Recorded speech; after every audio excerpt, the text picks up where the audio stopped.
guys, welcome to my channel. I uploaded some vlogs related to first day of college. इतने सारे लोगों ने मुझे कमेंट करके पूछा है कि CUET PG की तैयारी कैसे करें, आपका स्कोर क्या था. Even people have messaged me on Instagram. So I thought कि एक सीरीज स्टार्ट करते हैं इस एग्जाम से रिलेटेड, जिसमें मैं आपको बताने वाली हूँ वो हर एक चीज जो मैंने अपने CUET PG एग्जाम में फॉलो की थी. गुड एंड बैड एक्सपीरियंसेस हैं जो आप ध्यान में रख सकते हो अपने एग्जाम की प्रेपरेशन करने में.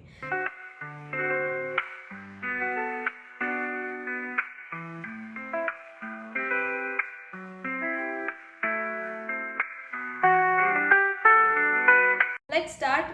वैसे first of all let me tell you that in this video I'm going to talk about my personal experience and also my education background. और मैं आपको बताने वाली हूँ कि ये CUET PG एग्जाम होता क्या है.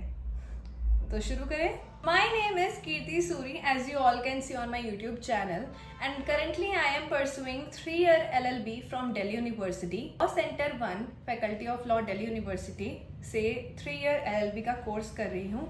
Also I did my graduation from DU only, but Delhi university school of open learning. इसका मतलब मैं सिर्फ एग्जाम देने के लिए जाती थी. मैंने BCom ऑनर्स किया था. इसके पीछे की स्टोरी मैं आपको बाद में बताऊंगी कि ऐसा मैंने क्यों किया.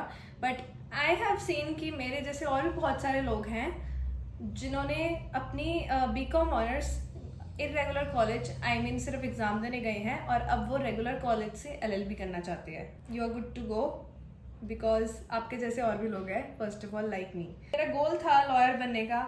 Not lawyer, a successful lawyer in 2023. So I decided to prepare for CUET PG exam. I prepared for around 4 to 5 months. अब ये मत सोचना कि इसने तो बस 4 to 5 months में अच्छा स्कोर कर लिया, दिल्ली यूनिवर्सिटी पहुंच गई. इसके पीछे भी एक स्टोरी है जो मैं आपको किसी और वीडियो में किसी और दिन बताऊंगी. इसको बताने का बस एक ये मोटिव था कि डोंट गेट डीमोटिवेटेड कि हमें इतना टाइम लगेगा, इसको इतना टाइम लगा है. सबको अपने हिसाब से अपना टाइम खुल के लो यार. लेकिन जब तक एग्जाम आ रहा है तब तक ओके, जस्ट फोकस. मेरा स्कोर 180 था. ये एक मतलब मुझे इसमें बहुत डर लग रहा था, पता नहीं मुझे मिलेगा या नहीं, बट मुझे फाइनल मिल गया. And I am from general category. मैंने तो सेल्फ स्टडी की थी. बाकी इस पूरी सीरीज में, ये पूरी सीरीज से आगे जो भी वीडियोस आएंगे CUET PG से रिलेटेड, ये इसलिए मैंने सीरीज स्टार्ट करी है ताकि आप डिसाइड कर सको कि आपको कोचिंग की नीड है या नहीं, आपको बुक्स कौन सी लेनी चाहिए, एंड आपका प्रिपरेशन स्केड्यूल, टाइम टेबल, मतलब वो सब की बात करने वाली हूँ मैं आपको सब. And trust me, I will tell you my honest experience के हिसाब से ही बताऊँगी ऑनेस्टली कि आपको एग्जैक्टली क्या करना चाहिए. But it depends on you कि आप उससे क्या सीख रहे हो. क्योंकि ऐसा होता है ना कि हम कभी कभी चीज़ों के गलत इंटरप्रिटेशंस, मतलब अपने हिसाब से इंटरप्रिटेशंस करते हैं. So it depends on you कि आप मेरी एडवाइस से क्या सीख रहे हो. इसके बाद मैं आपको ये बताने वाली हूँ कि CUET PG एग्ज़ाम क्या होता है, why you should give this exam, और इस एग्ज़ाम से आपको क्या मिल सकता है. क्योंकि if you are doing something then you should know the reason, right, that I have to do this because I will get this. It can give you motivation if you already know कि CUET PG exam देने के बाद आप कौन से बड़े बड़े colleges में जा सकते हो, right. You will have an idea कि आपको कितना स्कोर करना है.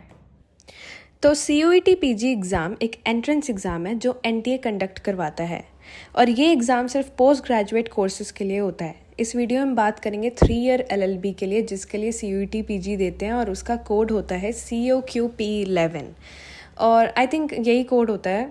एक बार चेक कर लेना. अब हम बात करेंगे CUET PG एग्ज़ाम कौन दे सकता है. तो ये वो लोग दे सकते हैं जो जिनकी ग्रेजुएशन कंप्लीट हो चुकी है, वो ही 3-year LLB का कोर्स कर सकते हैं.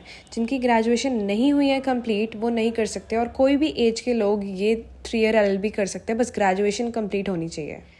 अगर आप CUET PG 2025 की तैयारी कर रहे हैं तो इसका नोटिफिकेशन नवंबर 2024 में आ जाएगा. और ये एग्ज़ाम ऑनलाइन मोड में होता है और कंप्यूटर पे होता है. ओके, तो आपको वहाँ पे जाके कंप्यूटर पे एग्ज़ाम देना है.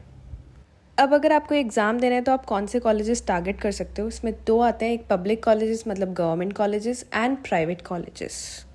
ओके, सो पब्लिक कॉलेजेस में आते हैं हमारे DU, BHU and central university of Haryana, मतलब और भी बहुत सारे कॉलेजेस आते हैं। और प्राइवेट में आते हैं MIT एंड गलगोटिया, तो बहुत सारे कॉलेजेस हैं, कोई भी ले सकते हो। DU मतलब दिल्ली यूनिवर्सिटी, BHU मतलब बनारस हिंदू यूनिवर्सिटी।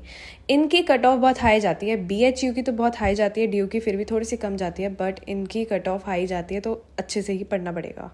अब अगर मैं कैटेगरीज़ की बात करूँ तो सारी कैटेगरीज़ की अलग अलग कट ऑफ होती है, तो आपको पता होना चाहिए कि आपकी कैटेगरी क्या है। इसमें जनरल कैटेगरी होती है जो कि अनरिजर्व्ड, और रिजर्व्ड कैटेगरीज होती हैं जैसे कि SC ST OBC। और जनरल की कैटेगरी ज़्यादा हाई जाती है और SC ST OBC मतलब रिजर्व्ड कैटेगरीज़ की कट ऑफ थोड़ी लो जाती है। एंड कैटेगरीज़ के हिसाब से कोई भी कैटेगरी हो 300 में से 200 प्लस तो आने ही चाहिए। मेरे 300 में से 180 थे, जो कि 60% है, तो आप भी कोशिश करना कि आपके भी इतने ही मार्क्स आए। नाउ आई थिंक आपको आइडिया मिल गया होगा कि CUET PG एग्जाम क्या होता है एग्जैक्टली, इससे आपको क्या मिल सकता है, इसमें कौन से कॉलेजेस आते हैं, ये सब का ब्रीफ आइडिया मैंने आपको दे दिया है। इसके अलावा यू कैन ऑल्सो, मैंने डिस्क्रिप्शन में लिंक डाल दिया है, उसकी वेबसाइट पे जाके आप CUET PG एग्जाम के बारे में खुद भी पढ़ लेना।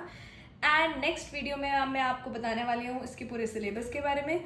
Also we will talk about important topics कि आपको कौन से टॉपिक्स पे फोकस करना चाहिए। So stay tuned, subscribe, like, मतलब ये सब कर देना, सो दैट जो वीडियो आएगी वो आप तक पहुंच जाए। All the best, bye.